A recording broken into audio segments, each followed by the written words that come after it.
jafe. day xaw a jafe. xam naa si ko bëgg a daane waaye dafa mel na ñoom ñaar xamante nañu nag. ah. affaire bi day jaar fi mu jaaroon rek.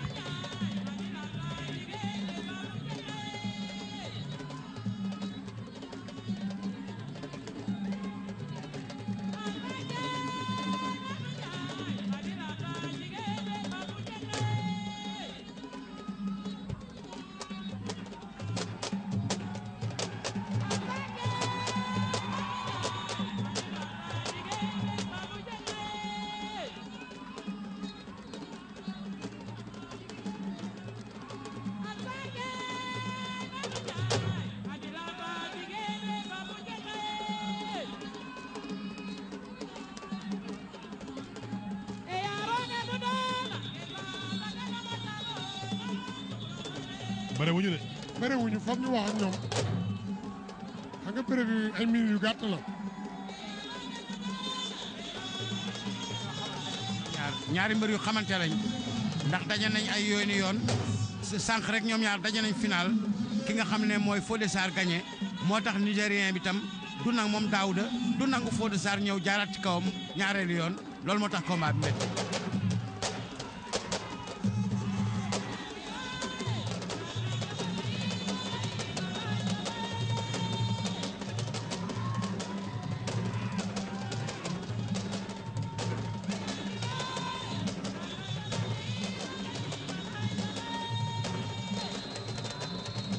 arbitre atuwaat na bu yàggee avertissement am. kenn amagul avertissement Fodé nag xam naa.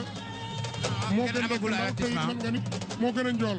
moo gën a njool mooy sax sànq bi nga naan mu ngi koy jéem a lalli te ndaama neexu la lalli laane du sotti lalli moom faaw ki ngay lalli xaw laa sut tuuti mooy gën a yomb. parce que ndaama da nga koy lalli ba jeex boo dee njool. day diju kooku nag du neex a lalli. xale yi ñu ngi animé de. kii nag mooy seen.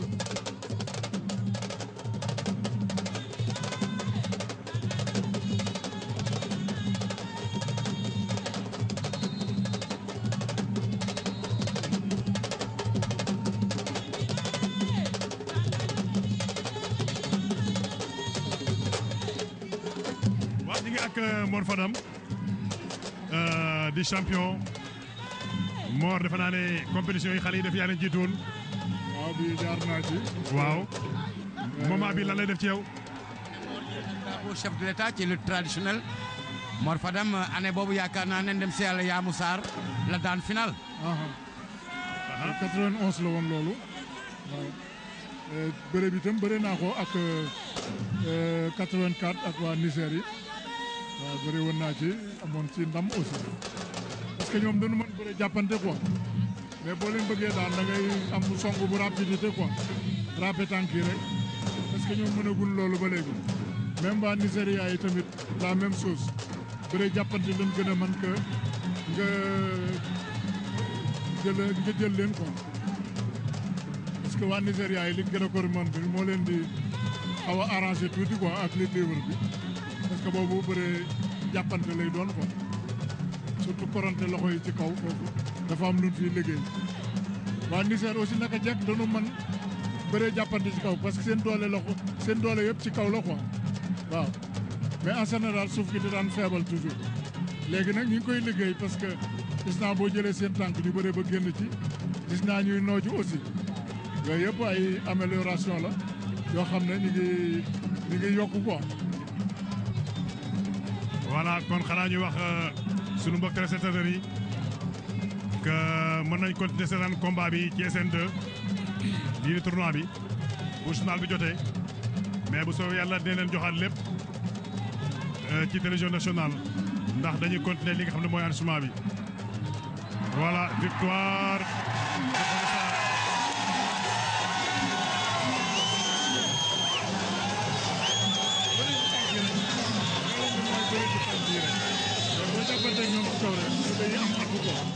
waaw moo def naa xale yi da ngay am waaw da ngay am pour daan leen quoi parce que seen suuf daf ko amuñu ci doole lool ci kaw leen ëppee doole quoi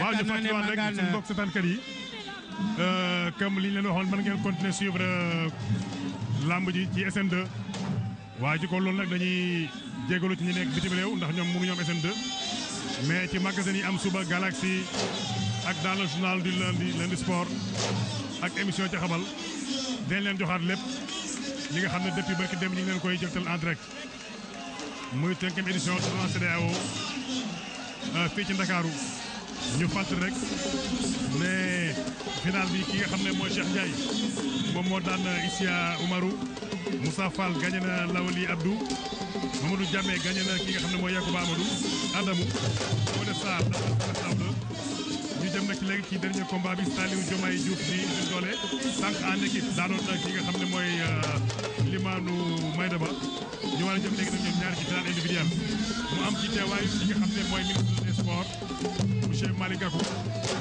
ak Adrien Diop CEDEAO docteur Alioune Sarr président du CNG de lutte ak ñëpp ñi nga xam ne ñooy tënk làmb ji fii ci Sénégal ak ci Afrique soowu jëm kon bu fekkee ne mën nañu bu leen neexee mën nañu décroché ak la RSE continué ci SN2 de façon ñu ngi leen di sant leen gërëm mais ñu wax la rek ne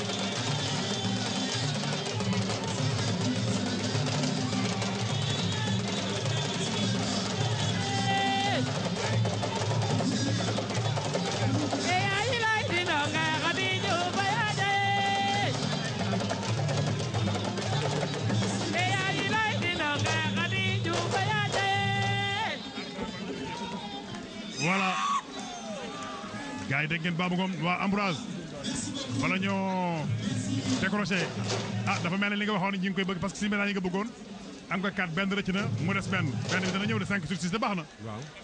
waaw c'est que nit day wax bëgg-bëggam yàlla lay dogal.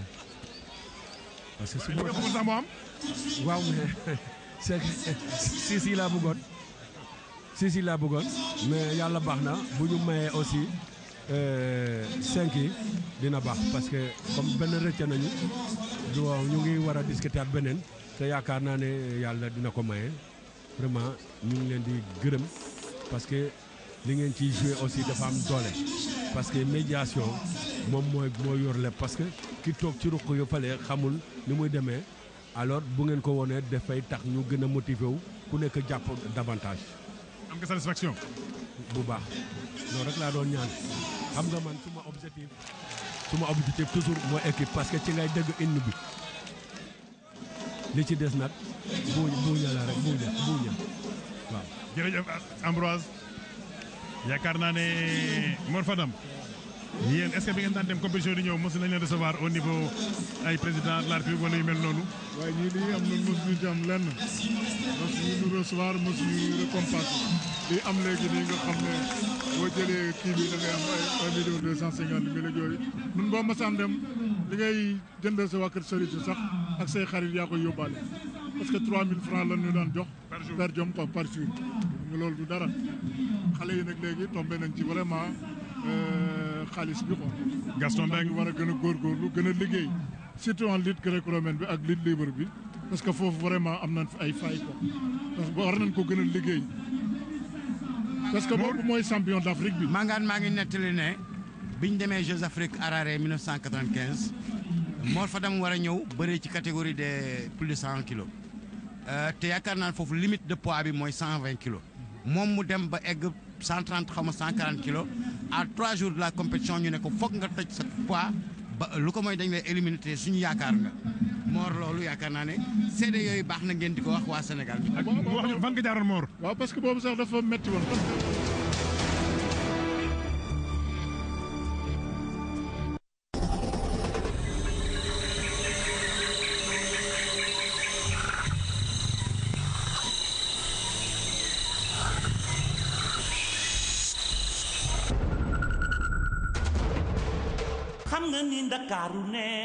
Pour bien démarrer les vacances 2012, la ville de Dakar vous donne rendez-vous à la première édition du Fanal de la ville de Dakar, Festival des traditions. Retenez surtout le carnaval procession du samedi 14 juillet de 16h à 19h. À partir de 19h, un grand concert de percussion. Un événement comme jamais vécu à Dakar. Le samedi 14, l'esplanade de la bibliothèque de l'université Cheikh Anta Diop de Dakar sera le lieu d'expression de la diversité rythmique avec de grands maîtres des tambours parmi lesquels Doudou Ndiaye-Ro, Benso de Kai du Mali et les tambours du Burundi. Le dimanche 15 juillet, venez nombreux au lancement de Dakar Dimanche Plage sur la corniche ouest en face de l'entrée de Lucan. Une partie de la corniche sera fermée à la circulation de 9h à 15h pour vous permettre de passer un dimanche paisible au bord de la mer. Au menu, une randonnée pédestre, du beach soccer et d'autres disciplines sportives pour les grands, des jeux et ateliers pour les enfants. Le soir du 15 juillet, rendez-vous à 18h avec la beauté et l'authenticité sénégalaise dans le grand fanal des Almadies, le fanal de la ville de Dakar. Festival des traditions, vivre pleinement notre culture, renouer avec nos traditions.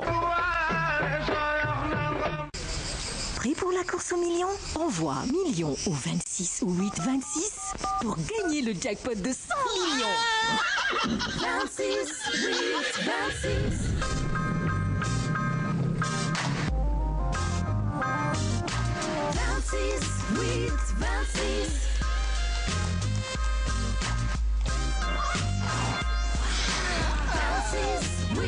Tu as 100 jours pour gagner jusqu'à 1 million par jour, 2 millions par semaine et le jackpot de 100 millions. À toi de jouer. Envoie millions au 26 826. 26 826. La course aux millions est un jeu Lonase.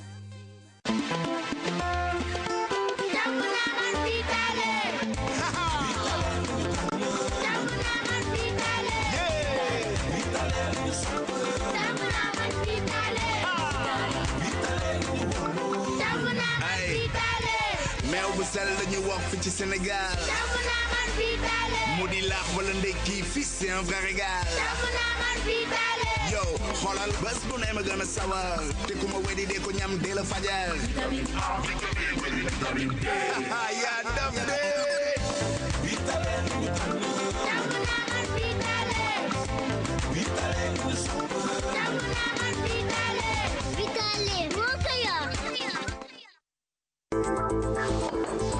danga foog ni beurre yëpp bokk cafka bàyyil sa xel bu baax ci bii cafka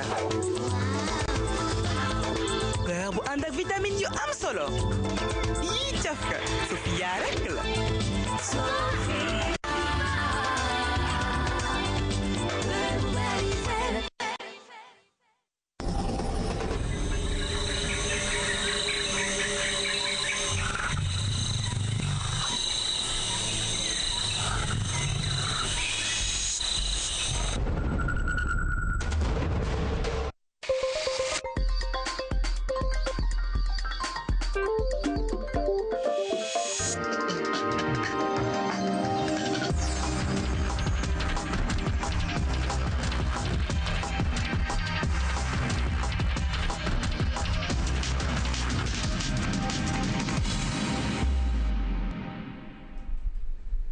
Mesdames, Messieurs, bonsoir et bienvenue à cette principale édition de la soirée. Voici les titres.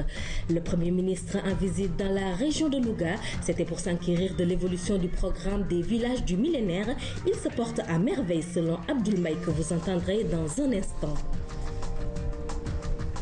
Le 14 juillet, c'est la fête nationale de la France. François Hollande a présidé son premier défilé en tant que président de la République.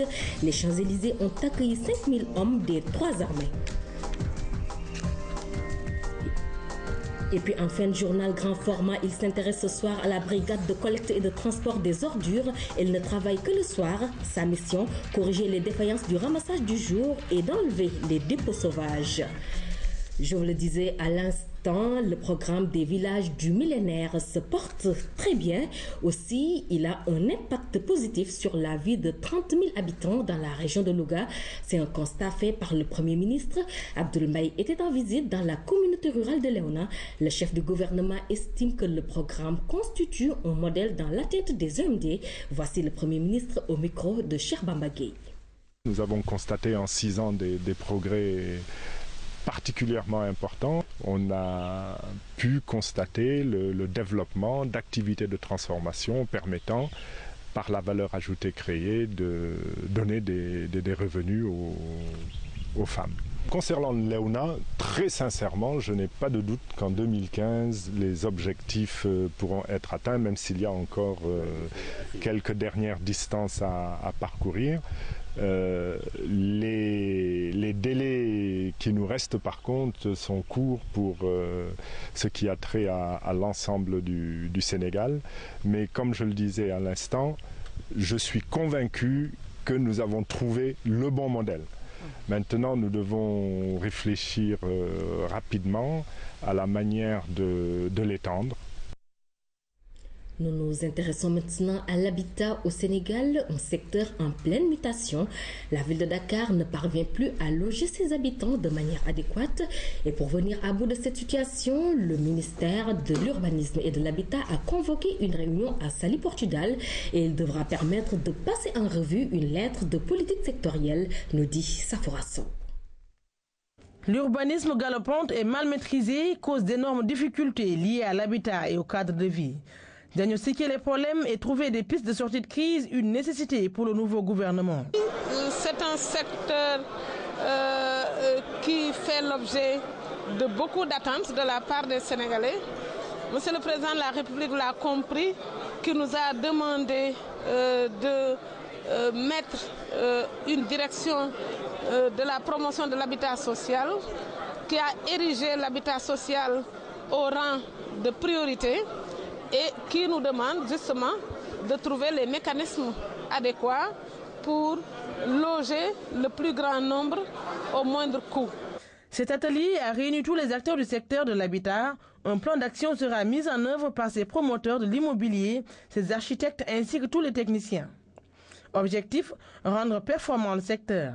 Durant 48 heures, ils vont passer en revue la lettre de politique sectorielle qui sera présentée aux autorités du pays. Nous avons un travail de rationalisation à faire. Nous avons à regarder la cohérence d'ensemble que nous devons partager avec les structures déconcentrées de l'État, avec l'administration centrale qui partage certaines de ses compétences avec nous et avec les intervenants dans le secteur. La procédure administrative est également importante dans l'acquisition de terrain et l'achat de maisons. Il est donc préférable de se rapprocher des coopératives de l'habitat pour voir plus clair. Nous dégageons des pistes pour voir d'abord la possibilité d'avoir un logement à travers la voie bancaire ou les organismes de financement, ou par l'autoconstruction, ou par l'organisation de la coopérative en termes de crédit revolving pour faire parvenir au moins l'habitat, que ce soit l'habitat urbain ou l'habitat rural. Le problème du logement est également lié aux inondations, aux effondrements fréquents et à l'insalubrité. La participation de toutes ces parties prenantes pourrait largement améliorer l'habitat social et permettre un cadre de vie meilleur pour les populations. Safoura Sow, la solution au problème du chômage, c'est des statistiques justes et fiables. Et pour y voir plus clair, un atelier a été initié. Les travaux ont porté sur le thème « Développement des outils techniques pour l'élaboration d'un système d'information du marché du travail intégrant la migration du travail ». Thirodien nous en parle. Des données fiables, en faire des analyses systématiques, c'est par là que passe nécessairement toute solution définitive du chômage des migrants. L'Organisation internationale pour les migrations et l'Union européenne s'y attellent.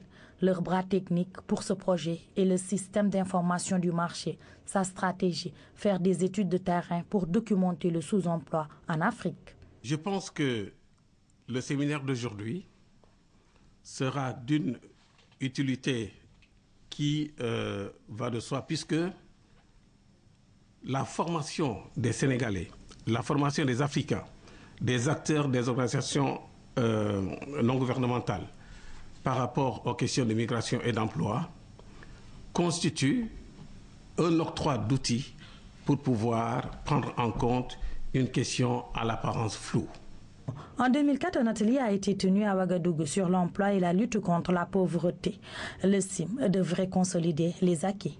Relever le défi de l'insertion suppose l'existence d'un système de formation qui, tant au niveau des programmes que des curricula, développe des outils et méthodes adaptés aux exigences du marché du travail, mais suppose également l'existence de données statistiques globales et fiables tenant compte de la migration pour aider à mieux orienter les formations. La recherche de solutions aux problèmes de l'emploi et de la protection sociale fait couler beaucoup d'encre et de salive en Afrique. Pour les partenaires au développement, les opérations d'enquête pour des statistiques fiables sont plus que nécessaires. Nous passons maintenant à la santé avec le taux de mortalité des enfants malnutris sévères qui est très élevé dans les hôpitaux. Cela est en grande partie lié à l'inadéquation de la prise en charge. Un cours de renforcement des capacités des personnels hospitaliers a été organisé à Thiès par les autorités sanitaires avec l'appui de l'OMS, dirigé par des universitaires spécialistes de la pédiatrie et de la nutrition infantile. Ce cours a réuni des personnels hospitaliers venus de plusieurs établissements de santé. La malnutrition infantile est un problème de santé publique dans la plupart des pays africains. Le Sénégal n'échappe pas à la règle. Des régions comme Matam et Diourbel constituent des zones particulièrement touchées. Et à un niveau général, la situation est bien réelle. 10% des enfants sénégalais présentent une malnutrition aiguë. On s'attend chaque année à trouver 20 000 enfants qui présentent une malnutrition aiguë sévère. Mais peu sont encore pris en charge au niveau des structures sanitaires. La prise en charge des enfants malnutris se heurte à des difficultés qui ont des causes multiples. Elles sont économiques, sociales, mais aussi médicales. La malnutrition aiguë sévère n'est pas correctement prise en charge dans les structures sanitaires. Conséquence, elle engendre une forte mortalité. Ce fort taux de décès sur les premiers jours est lié à cette prise en charge qui est inadéquate. D'où l'intérêt de ce cours sur la prise en charge de la malnutrition aiguë sévère au niveau des structures hospitalières. Pendant près d'une semaine, des personnels de santé, médecins et infirmiers en ligne de front dans la lutte contre la malnutrition aiguë sévère. Cette formation est soutenue par l'OMS. Les enfants font partie de la cible vulnérable qui intéresse particulièrement l'OMS. Donc c'est tout naturel que nous appuyons le Sénégal. Ce renforcement de capacité va permettre aux différents participants de sauver des enfants par un changement de conduite médicale. Avec les nouvelles acquisitions, on va essayer de mieux les prendre en charge. On va essayer de les partager avec nos collègues qui sont là-bas, les collègues infirmiers et médecins. À l'issue du cours, des attestations ont été remises aux participants. Les récipiendaires sont ainsi mieux armés pour faire reculer la mortalité infantile liée à la malnutrition. Tous espèrent transmettre aux enfants atteints le même sourire que celui affiché à la fin de la formation. Omar Diao, l'agence japonaise de coopération internationale, la JICA, au chevet des établissements publics de santé. Son programme initié à cet effet consiste à introduire la méthode des 5 S dans les services de santé. Autrement dit, il s'agit de vulgariser un programme de management qui a pour objectif d'améliorer l'environnement de travail. Et Thiès a déjà vécu l'expérience, nous dit Oumou Kalsoum Sall. Un nouveau-né à l'hôpital régional de Thiès, cette tête fragile a immédiatement besoin d'une bonne prise en charge. Cela commence par des soins adaptés dans une structure qualifiée. Depuis 2007, la JICA est dans cette démarche pour relever le plateau médical national. Elle a introduit dans beaucoup de structures sanitaires le concept des 5 S. Sélectionner l'utile, systématiser, rendre salubre, standardiser, se discipliner. Il s'agit d'une démarche simple, mais qui améliore notablement l'environnement de travail du personnel des hôpitaux. On gagne du temps, on s'y retrouve mieux dans le matériel qui est autour de nous, on est mieux organisé, il y a plus de rigueur. Si vous parlez de la situation avant et de la situation après le passage des 5S, vous vous rendrez compte que les gens sont dans un environnement de travail beaucoup plus intéressant et ceci participe à la motivation des professionnels de santé. Depuis 2010, cette approche qualité est introduite à l'hôpital régional de Thiès. Elle va de l'accueil et du confort des patients à la salubrité des lieux et à l'ordre dans le travail. On s'était encombré de beaucoup d'équipements, mais on a pu quand même ranger tout ce qui est jugé être utile dans l'avenir et le reste on a pu réformer à l'aide du directeur. On a pu récupérer quelques pièces pour faire des réparations On a également pu confectionner des tableaux, par exemple des tableaux de surveillance, des bancs avec le matériel qui a été réformé, des bancs pour les malades. Au niveau de l'accueil, vraiment les malades avaient de sérieux problèmes pour se mettre assis. Tambacounda et Kédougou ont été les sites pilotes. Les résultats satisfaisants obtenus ont motivé les autorités sanitaires à implanter cette méthode dans 25 hôpitaux. La non-qualité a un coût. Si vous travaillez mal, c'est-à-dire si vous utilisez trop de coton, si vous essayez d'abord une perfusion, ça ne marche pas, vous jetez, vous prenez un autre, etc., etc. Mais il y a un surcoût. Quand vous travaillez mal, vous gaspillez de l'argent. En revanche, quand vous travaillez bien, vous en économisez. Donc on a intérêt à s'inscrire dans une dynamique de démarche qualité. Et la démarche qualité 5S, c'est la démarche qualité version japonaise. Et elle s'adapte très bien au milieu hospitalier sénégalais. Au début, c'était un proche qui a utilisé dans Toyota via une société japonaise. Mais on a trouvé qu'on peut appliquer cette approche dans l'hôpital pour améliorer l'environnement de travail et progresser de qualité. Le concept des 5S peut s'appliquer à toutes les entreprises. Il stimule l'adoption d'une attitude positive et constructive dans le travail. L'approche a été d'abord expérimentée au Sri Lanka avant d'être testée avec succès dans 15 pays africains, dont le Sénégal. Nous parlons santé toujours avec ce don de sang à l'hôpital principal de Dakar. L'initiative est de la coordination des associations et mouvements et par ce geste, elle s'inscrit dans une logique de prévention du manque de sang pendant la période du carême. Aïda Fall. Christian est employé de l'hôpital principal. C'est la 13e fois qu'il donne de son sang. Un geste de haute portée car pouvant sauver des vies. Je pense que c'est juste noble. Tous Sénégalais doivent faire ça. En plus, ça permet de connaître tout le groupe sanguin, de sauver de vie, parce que les hôpitaux en ont besoin. Ouais. C'est pour ça que chaque fois, on demande aux gens de venir donner du sang. La coordination des associations et mouvements de l'hôpital CAM-HP2 entend par l'organisation de cette journée lutter contre le manque de ce liquide vital, surtout pendant le mois du carême. Ce qui nous a réunis aujourd'hui ici, c'est de prévoir le mois de Ramadan qui sera là dans 2 semaines. Donc comme d'habitude, durant le mois Ramadan, les hôpitaux sont confrontés à des problèmes de sang parce que les gens ne viennent pas donner. Pour raison de jeûne. Le parrain de cet événement, en sa qualité de chirurgien, insiste sur l'importance du sang dans les interventions chirurgicales. Le sang, c'est ce liquide précieux, biologique, que nous avons tous dans les vaisseaux sanguins et qui permettent d'irriguer nos différents organes pour leur apporter non seulement l'oxygène, mais également les éléments nutritifs dont ils ont besoin, qui donc donnent son sang, donnent une vie. Les membres du CAM-HP2 espèrent au sortir de cette journée recueillir 200 poches de sang.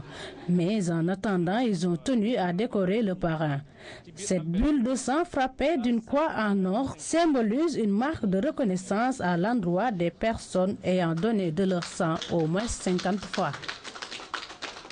Sur un tout autre chapitre maintenant, et nous parlons du programme de qualification des ressources humaines qui va démarrer sa 2e phase dans les jours à venir. L'extension des centres sectoriels de formation professionnelle et l'augmentation des filières de formation sont les objectifs de ce programme. Une information donnée par le représentant du ministre de la Jeunesse, de la Formation professionnelle et de l'Emploi. Et c'était lors de la visite du centre BTP de Diamniadio par une délégation de la Chambre de commerce de Dakar. Cette visite marque également un début de partenariat entre la chambre consulaire et l'établissement de formation professionnelle, nous dit Ousmane Ba. Le centre sectoriel de formation professionnelle au métier du bâtiment et des travaux publics. Il est créé à Diamniadio, ce que les populations apprécient très bien. La population de Diamniadio a conscience de l'importance de ce centre. En dehors de la formation que vont bénéficier ces enfants, ce centre ouvre d'heureuses perspectives. Pour faire sa découverte, une forte délégation de la Chambre de commerce, d'industrie et d'agriculture de Dakar a fait le déplacement. D'abord, une cérémonie de présentation théorique de ce bijou avant la visite guidée. L'objectif de cette visite est décliné par l'administration. Parce qu'il est important que les professionnels du bâtiment, mais aussi les différentes chambres de métiers, connaissent en fait ce qu'on fait au niveau du centre de formation au métier du bâtiment de Diamniadio. En effet, la gestion de ce centre, estimé à 3 milliards de nos francs, est plus que transparente, d'où la création de son conseil d'administration. Tout le patrimoine appartenant à l'État, la gestion est éminemment privée du fait des entrepreneurs qui ont constitué une association et érigé un conseil d'administration. Donc tout se fait en transparence. Après être passés dans les différents ateliers de formation, les visiteurs sont très séduits de ce qu'ils ont vu et ils annoncent l'effectivité de leur partenariat. À l'occasion, le représentant de la tutelle a annoncé la bonne nouvelle. Les branches professionnelles du transport nous ont saisis par une requête pour qu'on leur construise un centre dédié à la mécanique automobile poids lourd, machinisme agricole, moteur hors bord et deux roues. Et tout ce qui concerne la mécanique, ça va être implanté ici même à Diamniadio. Nous allons également accompagner ces jeunes dans le cadre de l'entrepreneuriat pour que, au lieu d'aller toujours chercher un emploi individuel, ils pourraient se regrouper pour chercher, créer une entreprise. Et là, nous avons le centre de facilitation des formalités de la Chambre de commerce qui est là, et un bureau, le centre de création d'entreprises de la Chambre, qui va accompagner les porteurs de projets. Le centre BTP de Diamniadio peut bien compter sur le soutien de la Chambre de commerce, d'industrie et d'agriculture de Dakar, mais aussi sur celui du ministère de la Jeunesse, de la formation professionnelle et de l'emploi. Des soutiens de taille que le centre compte exploiter au bénéfice des apprenants. L'actualité hors de nos frontières au Mali. Le directeur de publication du journal L'Indépendance, enlevé le 12 juillet dernier par des hommes armés, a été relâché. Saouti Haïdara, âgé de 70 ans, est admis à l'hôpital pour des soins. Il a été battu et violenté par ses agresseurs. C'est jeudi soir que Saouti Haïdara a été enlevé, juste devant l'imprimerie du quotidien L'Indépendant qu'il dirige. Des salariés et des voisins se sont interposés, mais les agresseurs ont tiré en l'air pour les disperser. Le journaliste sera emmené dans un pick-up loin de Bamako pour être battu durant plusieurs heures avant d'être libéré. Il y a 3 d'entre eux qui ont braqué leurs armes sur moi, pendant que les 4 autres, les 4 ou les 5, se sont mis à me frapper avec les crosses de leurs fusils, avec des gourdins, et en me donnant des coups de botte dans les côtes. Qu'est-ce qu'ils disaient? La seule chose qu'ils ont dite, c'est que vous, les journalistes, vous nous emmerdez. Des visiteurs un peu particuliers sont venus assurer Saouti Haïdara de leur soutien. Des ministres au chevet de la presse. Ici, tout le monde est préoccupé. Ce n'est pas la première agression contre un journaliste depuis le coup d'État militaire du 22 mars. Nous croyons que l'on ne doit pas pouvoir attaquer quelqu'un à cause de ses opinions. Et ça, nous tenons, le gouvernement tient à le réaffirmer haut et fort. Peut-être que nous n'avons pas les mêmes opinions que M. Haïdara, mais nous ne permettrons pas qu'on l'agresse pour ses opinions. En juin, Saouti Haïdara avait déjà été brièvement détenu par la sécurité d'État. Il affirme que ses agresseurs étaient des militaires. Le gouvernement a promis une enquête rapide. Je vous le disais en titre, nous sommes le 14 juillet, fête nationale de la France. François Hollande a présidé son premier défilé militaire en tant que président de la République. Les Champs-Élysées ont accueilli à l'occasion 5000 hommes et femmes des 3 armées et de la société civile, pour ne citer que cela. C'est le premier défilé militaire de François Hollande. Pas de grande nouveauté pour ce 14 juillet. Le programme est parfaitement huilé. À bord d'un véhicule de commandement, le président français passe d'abord en revue les troupes rassemblées sur la place de l'Étoile. À côté de lui, le chef d'état-major des armées. Puis le président français descend les Champs-Élysées, direction la place de la Concorde, où l'attendent sa compagne, Valérie Trierweiler, et la plupart des membres du gouvernement. L'orchestre du Bagad de l'Anne Biway, formation musicale de la Marine nationale, ouvre le défilé. Puis c'est au tour de la garde républicaine. Démonstration du savoir-faire équestre de ces 12 cavaliers de prestige. C'est le moment de la Marseillaise. Un détachement de la garde républicaine joue l'hymne français. Les yeux se lèvent, le défilé aérien commence. Retour sur Terre où 4950 hommes et femmes défilent. À l'honneur cette année, les casques bleus de la FINUL, la force de l'ONU au Liban. Béret bleu sur la tête, les soldats du bataillon français présentent les armes au chef de l'État. Le défilé continue. Comme le veut la tradition, il s'achève dans les airs avec les parachutistes. À cause d'une météo capricieuse, l'un d'entre eux rate son atterrissage. François Hollande va le voir. Poignée de main, excuse du parachutiste malheureux, l'occasion pour le chef de l'État de montrer qu'il est un président normal. Nous allons maintenant en Mauritanie où le porte-parole du Khalife général des Mourides vient d'effectuer un séjour de 2 semaines, une occasion pour Serigne Bassirou Mbacké Abdoul Khadr d'aborder avec les autorités mauritaniennes les questions qui intéressent les deux pays. Dans ce cadre justement, la Mauritanie a décidé d'augmenter le nombre de bourses accordées aux étudiants des instituts Al-Azhar, Laïri Diop. Le message de Serigne Touba transcende les confréries et les frontières. Ce déplacement de Serigne Bassirou Mbacké Abdoul Khadr en Mauritanie s'inscrit dans cette vision des choses. À la tête d'une forte délégation, le porte-parole du Khalife général des Mourides est venu raffermir les liens dont les premiers actes ont été posés par Khadim Rassoul au cours de ses différents séjours au pays de Chinguitti. La Mauritanie est d'autant plus importante dans la vie et l'œuvre de Serigne Touba que c'est ici, précisément à Sarsara, qu'il a reçu le wird de Mouride.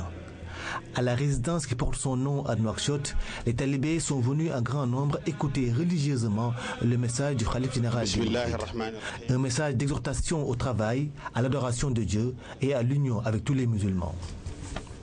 Dans cette perspective, Cheikh Ahmadou Bamba s'érige en exemple plus que parfait. Ses relations avec les Hassaniyoun, les Alaouioun et les autres ulémas de Mauritanie restent gravées dans les écrits et les mémoires. Des relations revisitées au cours de la rencontre avec la presse et avec Cheikh Hamdan Ould Douta, secrétaire général de l'Union des ulémas de Mauritanie. Autre temps fort de la visite, l'audience avec le ministre mauritanien de l'économie et du développement, Sidi Ould Douta. Une occasion pour passer en revue les problèmes de la pêche et des contrôles d'identité qui troublent souvent les relations entre les deux pays. Entre Nouakchott et Nouadhibou, il y a 470 km de route. Le marabout et sa délégation ont parcouru la distance.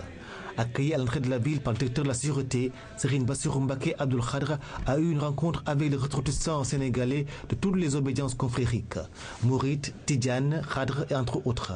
Une union sacrée qui s'inscrit dans la ligne tracée par le Khalife général des Mourides, Cheikh Sidi Mokhtar Mbacké.